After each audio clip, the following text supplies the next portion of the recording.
সবাইকে আমন্ত্রণ জানাচ্ছি চ্যানেল 24 এর নিয়মিত স্বাস্থ্য বিষয়ক সাপ্তাহিক আয়োজন বাংলাদেশ স্পাইন অর্থোপেডিক হাসপাতাল সুস্থ মেরুদণ্ড অনুষ্ঠানে। প্রিয় দর্শক, আপনাদের সাথে আছি আমি ডাক্তার অর্থি জুখরিফ। একটি সময়ে যখন মেরুদণ্ড অপারেশনের কথা বলা হতো, আমাদের মাথায় একটি জিনিসই ঘুরপাক করতো যে দীর্ঘ সময় হাসপাতালে থাকা, দীর্ঘদিনের পুনর্বাসন কিংবা অনেক বেশি কষ্ট কিংবা যন্ত্রণা। তবে সময়ের পরিবর্তনের সাথে সাথে চিকিৎসা বিজ্ঞানে এসেছে নতুন অগ্রগতি। দর্শক, আমরা চাইলে ছোট্ট একটি ছিদ্রের মাধ্যমে মেশিন দিয়ে বড় অস্ত্রোপচার এখন শুধুমাত্র এই মেরুদণ্ডে করতে পারি। আজ আমরা কথা বলবো কিভাবে আমরা ছিদ্র করে না কেটে একটি বড় মেরুদণ্ডের অপারেশন অর্থাৎ সয়াটিকা বা পিএলআইডির অপারেশন করতে পারি খুব স্বল্প সময়ের মাঝে। এই বিষয়টি নিয়ে বিস্তারিত আলোচনায় স্টুডিওতে আমাদের সাথে উপস্থিত আছেন অধ্যাপক doctor Mohammad Shah Alam, chief consultant Bangladesh spine orthopaedic হাসপাতাল। স্যার, স্বাগত আমাদের আজকের আয়োজনে। স্বাগত। খুব প্রাসঙ্গিক বিষয় নিয়ে আমরা আলোচনা শুরু করছি।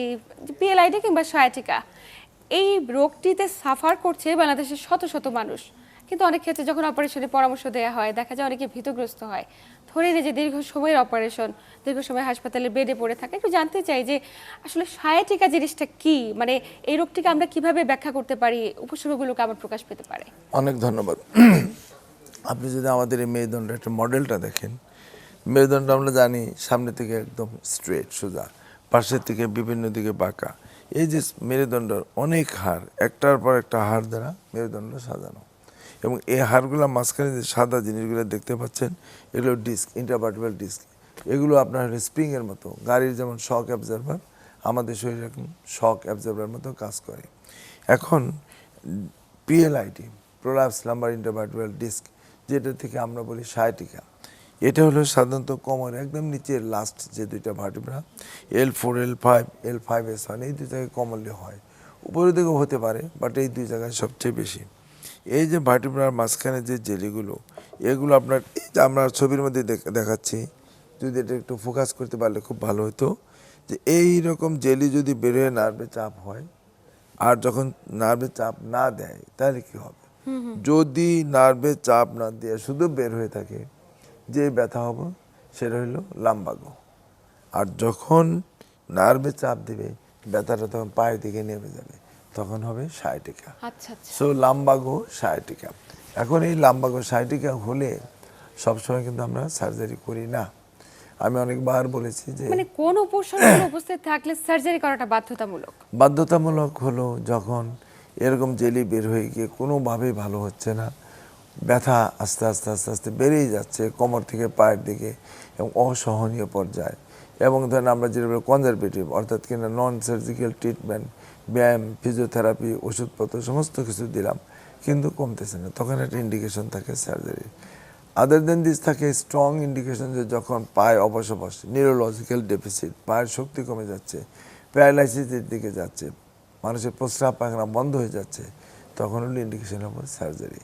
আরেকটা আছে যে অনেক বেশি ডিস্ক বের হয়ে তার হাড়গুলোকে নড়াচড়া করে ফেলছে। আমরা একটা স্পেশাল এক্সরে করলে বুঝতে পারি যে মেরুদণ্ডের হাড় যে লাইন মতো পরপর থাকে সেটা নাই, একটা থেকে একটা মনে হয় ডিসপ্লেসড হয়ে যাচ্ছে। এরকম ক্ষেত্রে ইন্ডিকেশন আপনার হলো সার্জারি।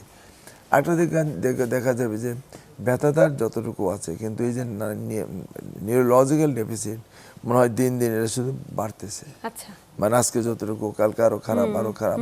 ইনিশিয়াল হতে একটা আঙ্গুল, এখন দুইটা, পাঁচটা আঙ্গুল, এবং পুরা পা তার অবশ এবং তার শক্তি কমে যাচ্ছে, একই সাথে যখন প্রস্রাব পায়খানা বন্ধ হয়ে যাচ্ছে। আচ্ছা। এগুলো হলো খুব কমন, মানে করতেই হবে, মানে তখন বাধ্য হতে হয় যে অপারেশন এটা আপনার করতেই হবে। সার্জারি করতে হবে। এছাড়া যেটা আছে নর্মালি ধরেন শতকরা 80-85% কিন্তু অপারেশন ছাড়া ভালো হয়। এটা খুব ভালো একটা দিক যে পিএলআইডি মানেই তাকে সার্জারি করা না। পিএলআইডি মানেই একটা কমন কিছু ডক্টর আছেন, কমন কিছু লোক আছেন যারা ইনজেকশন দেন, এপিডুরাল ইনজেকশন। খুব ব্যাড প্র্যাকটিস, কারণ এটা একটা সাময়িক আপনার ভালো হবে, কিন্তু অনেকে না বুঝে না জেনে ইভেন ধরেন যেটাকে অপারেশন করার মতো সেটাকে ওনারা ইনজেকশন দিয়ে দেন। রোগীও আবার এরকম চান অনেক সময়, রোগী স্যার আমি অপারেশন করবো না, একটা ইনজেকশন দেন। কারণ এখন ইউটিউব আপনার ডিজিটাল এগুলো দেখে, মানুষের কাছে শুনে, এবং এটা একটা অনেকটা ধরেন হসপিটাল বলেন বা পার্সোনাল কেউ অ্যাডভার্টাইজমেন্ট করে হলেও তাদের নিজেদের ধরেন সুখ্যাতি বাড়ানোর জন্য, জনপ্রিয়তা, প্র্যাকটিস বাড়ানোর জন্য সমস্ত করে থাকে, কিন্তু আসলে মোটেও এটা উচিত না। এখন দেখা যাবে যে ইনজেকশন দিয়ে সাময়িক আপনি কমিয়ে দিল, কিন্তু ডিস্ক যেটা তার অপারেশন করার মতো, অথবা তার অপারেশনও না, ইঞ্জেকশন দেওয়ার মতোও না, কিন্তু তাকে ইঞ্জেকশন দিয়ে দিলাম। এটা হলো আমাদের রোগীরাও অনেক সময় বুঝতে পারে না, ডাক্তার বা হসপিটাল অনেক সময় এটা একটা সুযোগ নেয়। এইগুলো ধরেন আসলে খুব আনএথিক্যাল। আপনার মেরুদণ্ডের বিশেষ করে পিএলআইডি সার্জারি একদম সিলেক্টেড, মানে আমি অনেক ক্ষেত্রে অনেক সময় এটা উদাহরণ দিয়ে থাকি যে খুব উন্নত জাতের ভালো জাতের আম যদি সঠিকভাবে পাকে খুব ভালো মিষ্টি, যদি কম পাকে তাহলে আপনার টক, বেশি পাকলেও ডিসটেস্ট, কোনো স্বাদ থাকে না। একদমই। পিএলআইডি সার্জারি এক্স্যাক্টলি এরকম, যে যদি ঠিক অপটিমাম পাকা আপনি খাবেন খুব সুস্বাদু, খুব মজা, কিন্তু যদি পিএলআইডির ওইরকম পর্যায়ে না যায় তাহলে আপনি সার্জারি করে সাফারিংস অনেক বাড়ে। আপনি দেখুন অনেক রুগী আছে যাদের পিএলআইডি সার্জারি করা হয়েছে, তার সার্জারিটা করার মতো অবস্থা ছিল না, আচ্ছা, আচ্ছা। এবং তাদের সাফারিংস অনেক বেড়ে যায়, এবং এই সাফারিংসের জন্য হয় অন্য একটা অপারেশন করতে হয়, সেটা আবার একদম আমরা বলি ফিক্সড করে দেওয়া, মানে কোনো ডিস্কই থাকবে না, সব ডিস্ক বের করে দেওয়া, দুইটা হাড়কে ফিক্সড করে দেওয়া, অনেক বড় সার্জারি। তাহলে নড়াচড়া করবে কিভাবে ওই ব্যক্তি? নড়াচড়া করতে পারবে, আপনার একটা বা দুইটা বা তিনটা ফিক্সড করলে তার কোনো রেস্ট্রিকশন, মানে আর অনেক মেরুদণ্ড তো অনেক বড়, আর প্রত্যেকটা মেরুদণ্ড তো ইকুয়ালি মুভমেন্ট হয় না। আচ্ছা। ধরেন অল্প পরিমাণ মুভমেন্ট তার হয়তো রেস্ট্রিকশন হবে, বাট উপরে নিচে থাকলে সেটা ওভারকাম হয়ে যায়। ওর জন্য দেন আপনার নর্মাল লাইফ বা নর্মাল রেঞ্জ অফ মুভমেন্ট, যে সামনে কতটুকু বাঁকা, পিছনে কতটুকু বাঁকা, সাইডে কতটুকু বাঁকা বা রোটেশন প্রবলেম করে না। কিন্তু আপনার ধরেন এমন একটা পর্যায়ে যাবে যখন আপনার অল্টারনেট কিছু থাকবে না, সেক্ষেত্রে আপনাকে সার্জারি করতে হবে। তা আমাদের যেটা পিএলআইডি সার্জারি, আমরা বলি এটা রিজার্ভ সার্জারি, ওই যে অনেকটাই ভালো জাতের আম সঠিকভাবে পাকার মতো, কারণ ওই রকম পর্যায়ে যদি আপনার না যাওয়া হয়, তার আগে যদি কোনো অবস্থাতে আপনি এটা সার্জারি করে ফেলেন, তাহলে এই রোগীর ভোগান্তির শেষ নাই। সেজন্য আমি সবসময় বলি যে পিএলআইডি সার্জারি খুব সিম্পল, বাট এটা কিন্তু এটা কমপ্লিকেটেড। আচ্ছা। সারা ওয়ার্ল্ডে আমরা বিভিন্ন জায়গায় আমাদের যাওয়ার সুযোগ হয়, অনেক ইন্টারন্যাশনাল ফোরামে যখন আমরা কথা বলি, এটা কিন্তু শুধু আমাদের দেশে না, সারা ওয়ার্ল্ডেই একটা প্রবলেম। কারণ মানুষ যখন এই ডিস্ক প্রলাপস হয়, কিছু কিছু ক্ষেত্রে বেশি অনেক ব্যথা, সিভিয়ার পেন, তখন রোগীরা কিন্তু মানে বিচলিত হয়ে যায়, পাগল হয়ে যায়। তারা রেমেডি খোঁজার জন্য তখন ইনজেকশন, অপারেশন, যে কোনো কিছু, মানে সে আরাম পাওয়ার জন্য, রিলিফ পাওয়ার জন্য সে পাগল হয়ে যায়। এবং অনেক রোগীরা কিন্তু ইনজেকশন দিয়ে পরবর্তীতে সাফার করেছে আমাদের বাংলাদেশে, অনেক এমন suffer, অনেক চিত্র রয়েছে। এবং আমরা অনেক সময় ধরেন এখন যে আজকের যে কথা আমরা বলবো যে আমরা সার্জারি করবো এন্ডোস্কোপিক্যালি, আমি একটা উদাহরণ দেবো আজকে, যেটা ওয়ার্ল্ডে এরকম আছে কিনা আমি জানি না। 12 বছরের একটা ছেলে, আচ্ছা। এই 12 বছরের ছেলে, আমি বই পুস্তকে আছে যে 16 বছরের আগে সাধারণত ডিস্ক প্রলাপস হয় না, যদি বড় ধরনের কোনো আঘাত না পায়। কারণ ডিস্ক প্রলাপস হতে গেলে সাধারণত কিছুটা ডিজেনারেটিভ বয়সজনিত পরিবর্তন হতে হয়, এবং সারা ওয়ার্ল্ডের বইয়ের স্ট্যাটিস্টিক্স অনুযায়ী 16 বছরের আগে পিএলআইডি হয় না। বাট আমি আমাদের দেশে আমি 14 বছরের এর আগেও 2-3টাকে করেছি। বাট আমি আজকে যেটা দেখাবো একটা উদাহরণ, এটা রেয়ার উদাহরণ হিসেবে 12 বছরের একটা ছেলে। আচ্ছা, আমরা দেখবো সেটা, কিন্তু স্যার একটা না, সেটাই প্রশ্ন আর কি। রাখতে চাই যে হ্যাঁ। এন্ডোস্কোপিক যে আমরা যে এই ওইটা আমি অপারেশনটা আসি। করছি আসলে হ্যাঁ। কিভাবে করে থাকেন আমি আপনারা? আমি ওইটাই আসছি যে আমরা এটা করবো, দেখাবো। এটা একটা রেয়ার যে বাচ্চা, কিন্তু এই বাচ্চা হোক, মিডিল এজ হোক বা ওল্ড এজ হোক, যে বয়সে হোক, এখন যেগুলো আছে, যা আগে তো আমরা কাটাকাটি করতাম, বাচ্চা বয়সে তো আমরা করতেই চাই না, কোনো বয়সে এখন আমরা কাটাকাটি করতে চাই না। এটা হলো আমাদের আজকের মেসেজ। সেটা কি, যে আমরা যে সার্জারি এন্ডোস্কোপিক্যালি ছোট্ট একটা ছিদ্রের মাধ্যমে আমরা এটা করে থাকি, এবং রুগীর অনেক সুবিধা। 1 নম্বর হলো রুগী সজাগ থাকে, আচ্ছা। রুগীকে সম্পূর্ণ অজ্ঞান করতে হয় না, রুগীর সাথে আমি কথা বলবো, এবং আমরা যেটা করব, রুগীর কাটাকাটি নাই, সেলাই নাই, রক্ত কম, এবং রক্ত কমের জন্য, কাটাকাটি কমের জন্য টিস্যু ড্যামেজ অনেক কম, রুগীকে হসপিটালে থাকতে হচ্ছে না, রুগীকে ধরেন আপনার ব্যথার ওষুধ দিতে হচ্ছে না। আমরা অনেক সময় সকালে করে রুগী বিকালে ছুটি দিয়ে দেই, মানে এগুলো হলো অ্যাডভান্টেজ, খুবই অ্যাডভান্টেজ। কিন্তু প্রশ্নটা হলো যে কোন পদ্ধতির, সাধারণ দর্শকরা জানতে চায় যে একটি ছিদ্রের মাধ্যমে কিভাবে একটা এত বড় অপারেশন করা হ্যাঁ, সম্ভব? একটা দিন আমরা ইচ্ছে করলে আমরা দেখাতে পারি, যদি আপনি চান, যদি সময় থাকে, আমরা যে ভিডিও আছে একটা। আমরা এই বিষয়টি দেখাবো স্যার, কিন্তু একটু প্রশ্ন রাখি, কয়েকটা ছোট ছোট কয়েকটা বিষয় জানার আছে। যে রোগীরা জানতে চায় যে আমরা তো অপারেশন করে অনেক খালি চোখে দেখতে পারতাম, কিন্তু এখন তো ছিদ্রের মাধ্যমে আদৌ এটা সফল অপারেশন হবে কিনা, কিংবা অনেক বেশি ব্যয়বহুল কোনো পদ্ধতি কিনা, একটু জানতে চাই এই বিষয়গুলো। দুটো জিনিস, যেহেতু এটা ধরেন কাটাকাটি কম এবং এটা একটা মেশিনের মাধ্যমে করা, অফকোর্স মেশিনগুলো তো দামি। ধরেন আমরা আমাদের centre spine and orthopaedic hospital মেশিনের দাম প্রায় 1 কোটি টাকা। আচ্ছা। 1 কোটি টাকা, এবং এইটার ধরেন এই ব্যবহার করার একটা মেনটেনেন্স কস্ট আছে। সুতরাং এমনি নর্মাল যে কস্ট তার থেকে ধরেন 25-30 হাজার টাকা বাড়বে ওই মেশিন চার্জ, এছাড়া এক্সট্রা কোনো চার্জ নেই। অ্যাজ হোল ধরেন আমরা একটা রুগী যদি মনে করেন 1 লাখ টাকা লাগে, এটা ধরেন হয়তো 1,30,40,000 বা 1.5 লাখ টাকা লাগবে, এইটুকু ডিফারেন্স। কারণ এই ডিফারেন্সের মধ্যে সুবিধা কতটুকু, আপনি ধরেন যদি আমি কাটাকাটি করি, একটা রুগী যদি আমি ছুটি পর্যন্ত যে না সে সেলাই কেটে যাবে 10-12 দিন, ছুটি যদি নাও কেটে যাও তাহলে 3 থেকে 5 দিন থাকে। তাহলে এই যে 3 থেকে 5 দিনে তার হসপিটালে একটা বিরাট মানে খরচ বেয়ার করতে হচ্ছে, সিট ভাড়া, কেবিন ভাড়া, তার ধরেন খাওয়া দাওয়া করবে, ওষুধপত্র, অনেক কিছু ডাক্তার দেখবে, এই খরচগুলো তার লাগছে না। ইন এডিশন যখন আমরা ধরেন কাটাকাটি যদি করতে হয়, তাতে ধরেন সেলাই যে সুইচার ম্যাটেরিয়াল থেকে শুরু করে তার বেশি দিন অ্যান্টিবায়োটিক চান্স বেশি দেন, তাকে ওই অ্যান্টিবায়োটিক থেকে শুরু করে অন্যান্য ব্যথার ওষুধ তাকে অনেক কিছু দিতে হচ্ছে, তার কিন্তু ওই খরচটা কিন্তু কমে যাচ্ছে। ওগুলো যদি আমরা চিন্তা করি তাহলে কিন্তু এটা প্রায় অলমোস্ট কাছাকাছি। সুবিধা হলো যে রুগীর আপনি একদিন পরে রুগী চলে যাচ্ছে, সুবিধা হলো যে রুগীকে অজ্ঞান করতে হচ্ছে না, রুগী আমরা অপারেশন আমরা কথা বলতে পারি।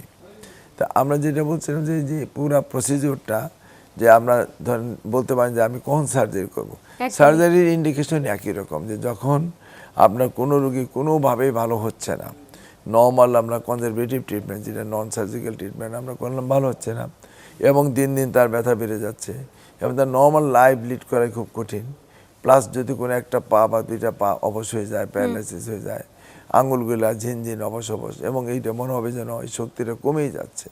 এবং প্রশ্ন এই জায়গায় থাকে যে আসলে মানে এই আক্রান্তের ঝুঁকিতে কারা থাকে, যে কোনো ব্যক্তি, যে কোনো বয়সের ব্যক্তি নাকি নির্দিষ্ট কোনো পিএলআইডি? আসলে ধরুন বললাম যে আমরা যেমন একটা ছোট বাচ্চা বয়স বলছি, এছাড়া ইয়াং অ্যাডাল্ট যে কোনো সময় হতে পারে, এবং এটার একটা পর্যায়ে মধ্যে যে সবচেয়ে বড় অনেক সময় ধরায় দেখা যাবে তার খাবার প্রস্রাব পায়খানা বন্ধ হয়ে যাওয়ার সাথে সাথে প্যারালাইসিস, যেমন একটা থাকে যে ছেলে হোক মেয়ে তার সেক্সুয়াল আর্টস কমে যায়।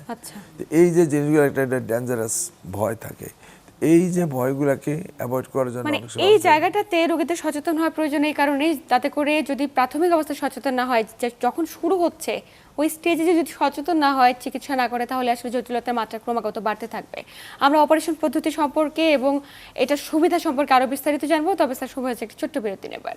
ধন্যবাদ। প্রিয় দর্শক, বাংলাদেশ স্পাইন অর্থোপেডিক হাসপাতাল সুস্থ মেরুদণ্ড অনুষ্ঠান থেকে নিচ্ছি ছোট্ট একটি বিরতি, সাথেই থাকুন।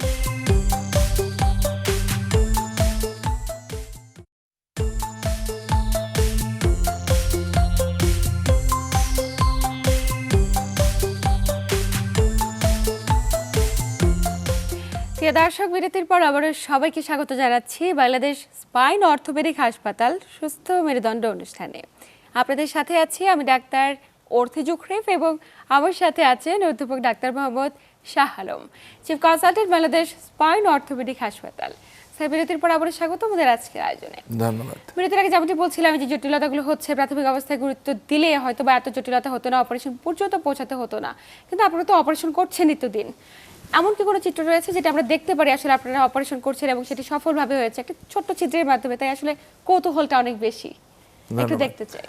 আমরা যদি চাই তাহলে আমরা ভিডিও দেখাতে পারি এবং রোগীর সাথে আমরা কথা বলবো এবং রোগীকে অজ্ঞান করেছি, বাট রোগী কিন্তু তার প্যারালাইসিস মানে পায়ের দিকে অবশ, বাট সে সব মানে জ্ঞান আছে। সুতরাং আমরা একটা ভিডিওর মাধ্যমে আমরা দেখাতে পারি। দেখেন এই যে রোগী, আমরা যে শব্দও দেই, আমরা কথা বলতে পারি যে উনি কিন্তু সজাগ, এবং আমরা জাস্ট এটা একদম অপারেশন থিয়েটারের মধ্যে তার যে প্রবলেম এইটা দেখেন, এইটা হলো মেইন, এই একটা ছোট্ট ছিদ্র এবং 1 সেন্টিমিটারের নিচে। এটাকে আমরা কনফার্ম করি যেটা এই যে সিয়াম, এটা একটা যেটা বলছেন যে খরচের ব্যাপারটা, এটা অনেক দামি একটা মেশিন, ধরেন প্রায় এটাও 80-90 লক্ষ টাকার মেশিন দিয়ে আমরা দেখতে পাই অপারেশন থিয়েটারের মধ্যে যে আমরা কোন জায়গাটা সার্জারি করব। ওই যে ডান দিকে মনিটর দেখতে পাচ্ছেন, ওইটা মানে সাইড থেকে বা পাশের থেকে যদি আমরা দেখি, আর এই যে আমরা একটা ছিদ্র যে দিলাম, ওই যে দেখেন আমরা এক্সরে, এটা কিন্তু অপারেশন থিয়েটারের মধ্যে মনিটরের মধ্যে, এটা একটা এক্সরে মেশিনই, কিন্তু দেখেন মনিটরের মধ্যে আমরা দেখতে পাচ্ছি তাকে যে আমরা যে জায়গাটা সার্জারিটা করব সেই জায়গাটা ঠিক আছে কিনা। সুতরাং কোনো কাটাকাটি নাই, কোনো রক্ত নাই। আপনি দেখেন এই যে অপারেশনের ফিল্ড, এটাকে আমরা ট্রকার অ্যান্ড ক্যানুলা বলি, এটাকে আমরা উঠালাম, এটাকে হলো একটা ট্রকার, ওইটা যেটা থেকে গেল ওইটা হলো ক্যানুলা। এটার ভিতর দিয়ে আমরা এন্ডোস্কোপিটা দিই। এইটা হলো মেইন মেশিন আমাদের। দেখেন এই যে একটা মেশিন চিকন, সামনে একটা লাইট সোর্স, আপনার ওখানে 3টা টিউব আছে, দেখতে পাবেন যে পুরাটাই টিউবটা যেটা, এটা হলো এন্ডোস্কোপ, এটা মেশিন। আর একটা হলো আপনার ইরিগেশন, নর্মাল স্যালাইন দিতে হয়, দেখেন যে পানি আসতেছে, নর্মাল স্যালাইন, এটা আমরা ভিতরে দেবো। আর যেটা সাদা একটা টিউব দেখতেছেন, এটা লাইট সোর্স। আর পিছনে যেটা কালো, এটা হলো ক্যামেরা। সো এই 3টা জিনিস এখানে সমন্বয় থাকবে। এবং ঠিক এই যে 3টা জিনিসের সমন্বয়ে, আর মাঝখানে দেখেন পিছনে একটা ছিদ্র আছে, এই যে ছিদ্রটা, এই ছিদ্র দিয়ে কিন্তু আমরা অপারেশনটা করব। এবং আপনি যেটা প্রশ্ন বলছেন যে এই ছিদ্র দিয়ে কীভাবে সম্ভব, এটা আমরা আপনাকে দেখাতে পারবো। ওইটা আমরা চেক করবো মনিটর দিয়ে। যখনই আমরা এই এন্ডোস্কোপ দেখেন, এই যে আপনার লাইট সোর্স, এই যে আমরা এন্ডোস্কোপ দেন আমরা দিয়ে দিচ্ছি, পানি সহ আমরা চেক করছি। এই যে ক্যানোলার মধ্যে দিব, দেখেন আপনি, এই যে ভিতরে আমরা দিলাম, দেওয়ার পরেই আমরা ভিতরে দেখেন দৃশ্যটা আমরা কি দেখি, এবং দেখেন এটা আমরা মনিটরে দেখবো। এটা আচ্ছা আচ্ছা, মনিটর, ওই যে মনিটর, মানে 3টা মানে কাজ একই সঙ্গে একটা ছিদ্রের মধ্যে। এবং ওইটা যেটা দেখবেন সেটা হলো একটু পরে যে আমরা ভিতরে ঢোকার পরে মনে হবে যেন একটা কি যেন একটা স্ট্রাকচার, কিন্তু তা না, এই যে সুন্দর এবং কোনো ব্লিডিং নাই। এটাই যে সামান্য একটু রক্তপাত হয়েছিল। এবং দেখেন এটা আমরা আবার একটা মেশিন আছে, আমরা বলি ইলেকট্রোকটারি, এটা আমরা এই ইলেকট্রোকটারি দিয়ে আমরা ওইটাকেও বন্ধ করি, কোনো ব্লিডিং নাই, এবং এটা সাথে সাথে ওয়াশ আউট হয়ে যাচ্ছে।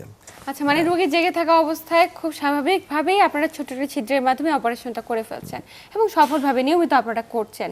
এই জায়গাটাতে আমরা আন্তরিক কৃতজ্ঞতা জানাই আপনাদের কাছে যে এত বড় অপারেশন ছোট একটা ছিদ্রের মাধ্যমে পুরো একটা ডিস্ক বের করে আনা সম্ভব হচ্ছে, এবং এই প্রযুক্তিটি আপনাদের বাংলাদেশ স্পাইন এবং অর্থোপেডিক হাসপাতালে রয়েছে, এবং প্রত্যেকটি দর্শক, প্রত্যেকটি রোগী চাইলে এখানে করতে পারে, অনেক বেশি উপকৃত হবে। আমরা যদি চাই যেটা ছোট বাচ্চা যদি কয়েক সেকেন্ড থাকে, যে ওটা 12 বছরের বাচ্চা যেটা আমরা বলছিলাম, ওইটাকে একটু দেখানো যায় কেন, যে আমরা বলতে চাই যে তো ছোটো বয়সেও যদি আপনার হয়, তাহলে সেক্ষেত্রে কিন্তু এই বাচ্চাটা, হ্যাঁ আমরা আগে যাই, একদম সামনে চলে যাই, 12 বছরের বাচ্চা, একটু আগে জাস্ট ভিডিওটা, হ্যাঁ এটা ওই পিএলআইডির লাস্ট স্পেসে ছিল, তার আগে এবং পরে, হ্যাঁ দেখেন সে বাচ্চাটা কীভাবে হাঁটতেছে অপারেশনের আগে, মাত্র 12 বছরের বাচ্চা।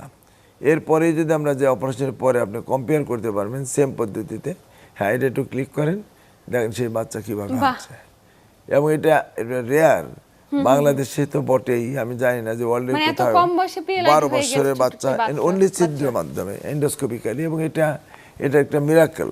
কারণ এই বাচ্চা দেখেন কীভাবে হাঁটছে, সে অনেক দিন ধরে সাফার করছে, এবং তাকে অল কনজারভেটিভ ট্রিটমেন্ট করা হলো, কিন্তু সে ফেল্ড।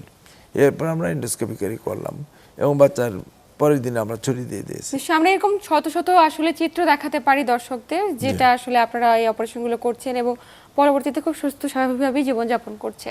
তবে এই ক্ষেত্রে অবশ্যই নিয়মিত ফলো আপের প্রয়োজন এবং সচেতন হওয়া প্রয়োজন। স্যার, আমরা আরও বিস্তারিত জানতে পারতাম, কিন্তু সময় আসলে একদমই সীমিত, এই কারণে আমাদের আয়োজনটিকে আজকে এইখানে শেষ করতে হচ্ছে। ধন্যবাদ আপনাকে আন্তরিক ধন্যবাদ গুরুত্বপূর্ণ তথ্য এবং পরামর্শের মাধ্যমে প্রত্যেকটি দর্শককে উপকৃত করবার জন্য। ধন্যবাদ। প্রিয় দর্শক, এই ছিল আমাদের আজকের আয়োজন। যেমনটি বলছিলেন আমাদের বিশেষজ্ঞ চিকিৎসক, অবশ্যই চাইলে আপনারা এখন পিএলআইডির একটি সফল অপারেশন খুব ছোট্ট একটি ছিদ্রের মাধ্যমে করতে পারেন, এবং সেটি আমাদের বাংলাদেশেই সম্ভব। অবশ্যই সচেতন হন, এবং যাদের ক্ষেত্রে সার্জারি প্রয়োজন আস্থা রাখুন বিশেষজ্ঞ চিকিৎসকের প্রতি। সবাই ভালো থাকুন, সুস্থ থাকুন, এবং চ্যানেল 24 এর সাথেই থাকুন।